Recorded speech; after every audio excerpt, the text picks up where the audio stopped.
మగవాళ్ళు ఎట్లా మాట్లాడాలి, ఎట్లా మాట్లాడొద్దు, ఏది మాట్లాడితే ప్రాబ్లం. లెట్సే నిన్ను కాదు కదా నేను అంటున్నాను, నన్ను నువ్వు అనాల్సిన అవసరం లేదు, ఎవరిని అన్నా నాకు ఎఫెక్ట్ అయ్యే అవకాశం ఉంది.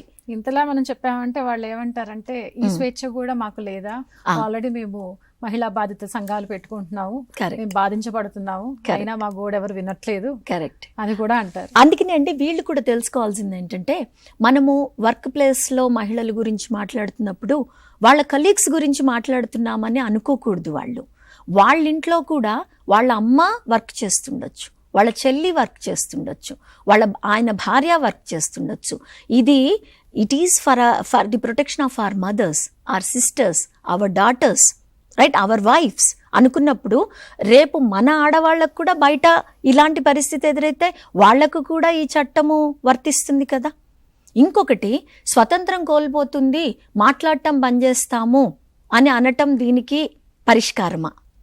ఇప్పుడు ఎవరు ఒక ఇష్యూ వచ్చింది కాబట్టి మేమిద్దరం మాట్లాడుకోము, అమ్మో వీళ్ళతో ఎందుకు, ఈ ఆడవాళ్లతో గొడవ, ఎంతసేపటికి దూరంగా ఉంటే సరిపోతుంది అన్నది కాదు కదా అక్కడ సమస్య.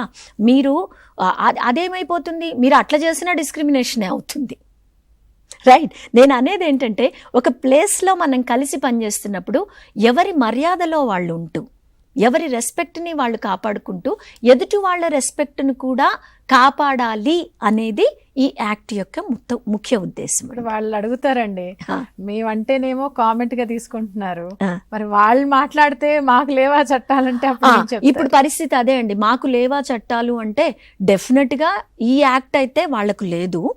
చాలా కంట్రీస్లో ఇది జెండర్ న్యూట్రల్ లా మొత్తం.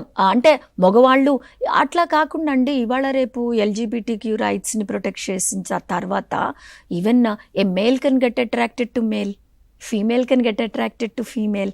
కాబట్టి every possibility is there that it doesn't have to do anything with the only male and female sex.